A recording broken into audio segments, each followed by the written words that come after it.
Our smartphones have become this strange portal that we keep with us everywhere we go. It's crept into our boredom, our downtime, our showers, our love life, and maybe worst of all, our sense of community. Spend just 5 minutes online and you'll get filled with an endless void of hatred and why you're not good enough, why you don't have enough money, why you're not young enough, why you chose the wrong career, why you're unhappy, unproductive, ugly, lazy, why the world's ending, why you suck, why we suck, why I suck. For a long time, I thought that this feeling of anxiety and overstimulation was a result of all screens in my life. But lately, I've been trying to challenge that concept as much as possible. Because when I was younger, screens didn't really make me feel this way. Instead of windows into chaos, they were just windows into other worlds that I was excited to dive into. I remember living in my grandparents' camper van with my face just shoved into the glow of my DS as I was just fighting off viruses as Mega Man. These screens at the time weren't about optimizing or informing me, they were just simply about play. And as I've been spending more time alone reflecting on my technology use, I've realized that all of this happened once I swapped this for this. Over the past few years, I have been consciously trying to make an effort at regaining this state of play throughout my life. And I do feel like I have made a ton of progress with this. Progress that has come from things that I've decided to carry instead of my smartphone. Little tiny handhelds that just remind me what it's like to just disconnect without disappearing and how to just sit still and do one thing again. So today I really want to ask you the question that's been shaping my life lately. What if the solution to our phone problem isn't less screen time, but the right kind of screen time? Okay, so how much do you use your phone a day? I'd say like a couple hours a day. Does that bring you any benefit whatsoever? I don't know, but is that your breath, dude? I don't know, maybe.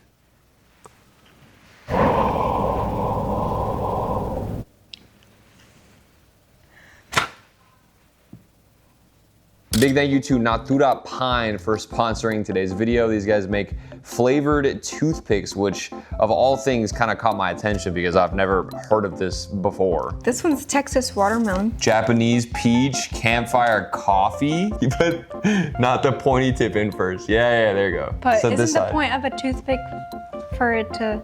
Oh wait, maybe you're right. Okay. I put it in. You're just chewing it? Mm-hmm. Mmm. That tastes really good. Right? I almost want to eat it, but it says on the instructions not to eat it, dude. I don't know who thought about this, but this is a really good idea. Especially if you're picking out nasty food. You might as well enjoy it. It's like a little snack. All right, how's my breath smell now? Ready? Oh yeah. They come in a bunch of different flavors and there's 0 calories, 0 sugar. And if you're interested in something like this, then you can use the code isaacOS or just scan this QR code to get 10% off your order.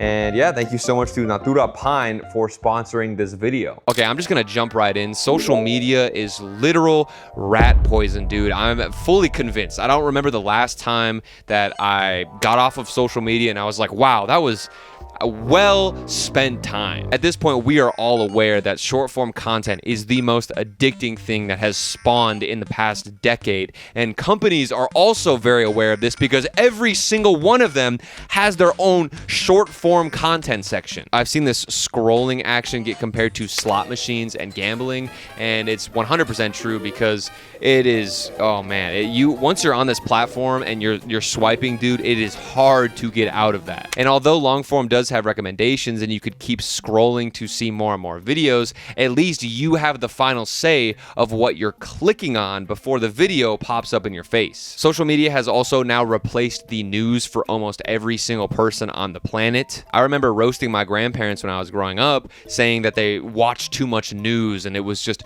affecting their mental health. And then now it's the exact same thing that all of us are doing on social media. Most of these platforms have just become another way for people to infiltrate your mind and tell you and force you to think a certain way and yell at you with their stupid opinions.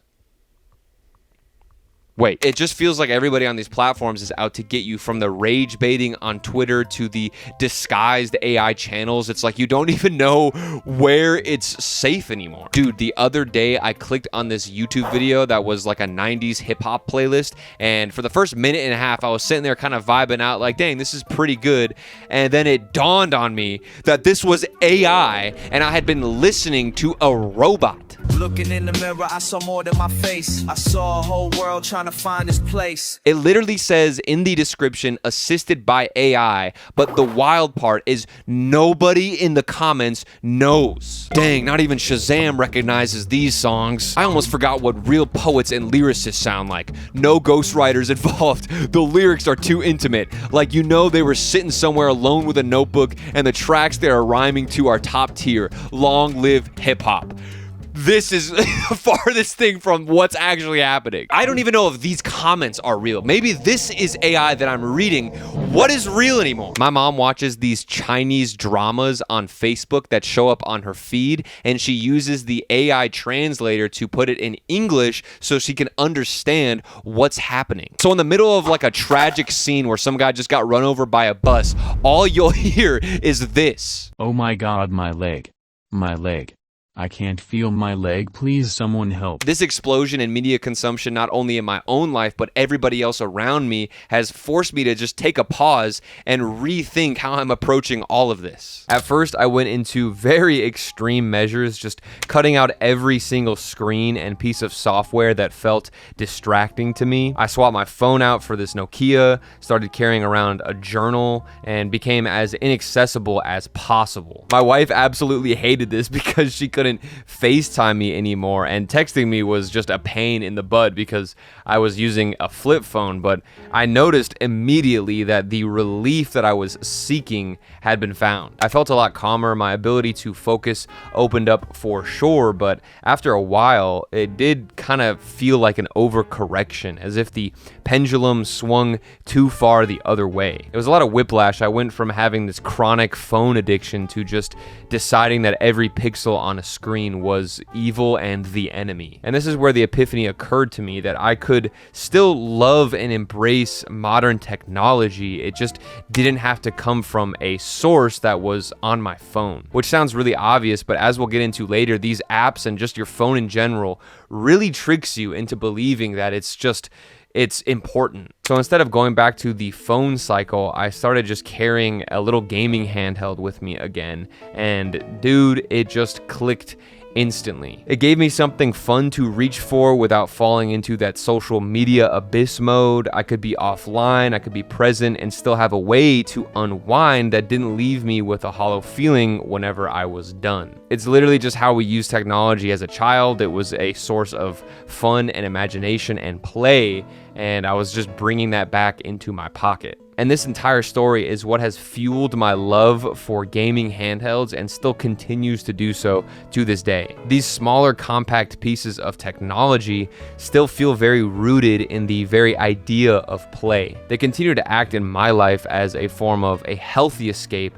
and a way to indulge in this technology, which I do have a passion for. And to someone on the outside of this problem, it does look very stupid. It's like I'm just replacing, you know, a screen problem with another screen, which it just doesn't make any sense. But as handheld fans, you and I both know that the most important thing isn't the screen, but it's the content that's behind the screen. If you pull one of these things out to play, then the content you're going to be consuming was created without the idea of algorithms or attention spans in mind. I think a lot of us are developing this weird radar with content where you can more or less understand whether or not somebody's passionate or it cares at all about what they're discussing or showing you. And after we watch or play something, we know more of what the intent was from the creator than ever before. This is one of the biggest things that I struggle with when it comes to creating content, even here on this channel, because, you know, as somebody who's trying to desperately make this my job, it means I have to lean more into the algorithmic pressure and trends, I guess, of making certain types of videos. And a lot of times I feel like my quality or the intent behind the video suffers the most. I think that's what also creates such a nice contrast between a phone that's constantly feeding you modern content versus a retro handheld or a gaming handheld that, you know, will dabble in newer games, but for the most part is trying to get you to go back in time. Which is why I deeply encourage and love carrying around something like a Miyoo Mini. The Miyoo Mini here is great because it's literally so small that it doesn't feel like I'm lugging around something huge in my pocket. Onion OS is as seamless as ever, and the overall package is much more appealing to me than whatever the heck is happening on my phone. I mean, which one would you choose given these two options? For me, I'm grabbing the Miyoo every single time. If you've got a backpack or someone that can carry an even bigger device, the Thor has been an incredible milestone that we've reached in this handheld space. This thing now fills all of the gaps of emulation, including dual screen support, which opens up your world from retro games to also popular indie Steam games that do feel like they've got the same soul and passion as those older games. Of course, it's got Android, and technically you can rot your brain away while consuming media and playing games, but I'd still make the claim that this dual screen setup is healthier than doom scrolling on an endless content loop. I feel so strongly about technology and fixate probably way too much on how it's either stealing my time or enhancing it. And I hope that somehow I've made you at least consider what you're spending your time with and what content you are truly consuming at the end of the day, because there might just be other outlets out there that are better and healthier for you without even knowing it. The sad thing with all of this social media and phone business stuff is that there's so many people who don't even realize that it's genuinely draining energy away from them. It's very subtle, but the things that you watch and consume every day slowly start chipping away at you. And I guess as somebody who has just been deep in the cycle more than others, like I've been horribly addicted to like my phone or video games, and you know, whenever you're in the trenches with this stuff, that's where you see it the most, just how badly it can drain all of your energy. I can't tell you how many times I've read something online that just threw a wrench in my day. And the weird thing is with the internet, you know, if it's not directed at you, you don't really notice it as much, but still consuming that type of media and that type of hatred will result in just a worse mood overall. I don't actively partake in spewing negativity at people, but it's so hard to look away when what you're witnessing is hatred online. I notice really weird behaviors from my own self where I will read comments or scroll a lot on, you know, what people are saying about certain things or certain individuals, and most of it that is hatred is the most addicting. Not to mention that everything is split down the middle, and it's the extremists on both sides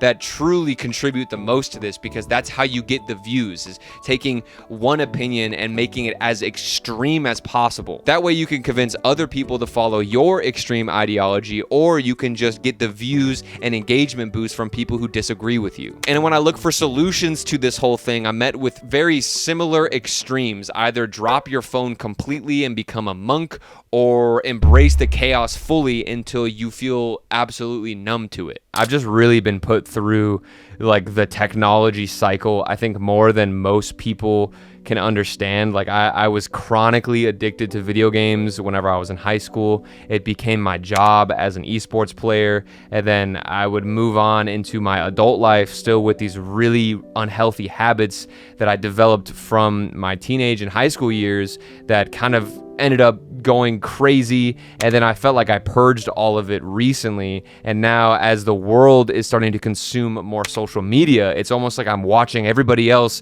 just go insane in the exact same cycle. And some people might not know that there's actual outlets and relief for this stuff besides just becoming a monk. Obviously there's nuance to everything, and I'm not saying to just go spend all your time playing Pokemon ROM hacks, even though that does sound like a pretty good time. Swapping your phone for a gaming handheld seems kind of redundant because you're just swapping one form of escapism for another, but I think we've gotten so deep in this like ADHD, constantly entertained era that truly there are better and healthier forms of distraction nowadays, and it's harder to read between the lines, but they exist. Social media became a part of my life when I was in middle school, dude, so like caring about likes and followers, or even just seeing what other people were doing from a young age, like 6th grade and onwards, is like super bad in my opinion. If I ever have children, I am going to try my best to like give them no internet access if possible. I'm probably going to be one of those overbearing parents that's like, no, you will not use the internet. But seriously, dude, it is not healthy. But then at the same time, I've gotten so much connection and love, and ultimately my main passion in life, which is YouTube videos and making music, needs the internet. So it's this really weird thing where it's like I can't really ban it from my life, but then I also don't want to get consumed by it, and finding the balance and walking the tightrope is hard. And I'm sure most people watching this, I don't know if you all struggle with the same things that I do, or like maybe you all have really good discipline with media literacy and what it is that you're watching and what you consume. But man, it's been a challenge for me, and I didn't ever expect it to be a problem. There's a freaking fly on the lens. When I started making this video, I really didn't want to come across as like super anti-smartphone, because, you know, I feel like that's the loud voice right now, is like, this thing sucks, everything is horrible, it's all getting worse. And like, you know, in some areas with AI and with certain types of content, yeah, like I said, it's getting watered down. But I've also been seeing so much great forms of media and so many pieces of content that have been my favorite just over the past couple of years. Anyway, I hope my ramblings and my stupidity has made you reconsider at least a couple of things. But other than that, thank you so much for being here. Again, thank you to Natura Pine for sponsoring this video. There's a QR code right here if you want to check them out and you want to get 10% off your order. The sponsors and the rapid growth of this channel have helped me, you know, invest even more time into it, because I love making these videos. So if you guys are here and you're supporting the channel, thank you so much, and I will hopefully see you in the next week. Next week is going to be normal. I won't be ranting as much as I am, so we'll get back to the schedule, but I wanted to yap about this thing for a little bit. Spend time, not lose it. Scared I fold and waste it. Wash away my rotten sense of time I never tasted. And as that clock's hands find a way to circle, I find myself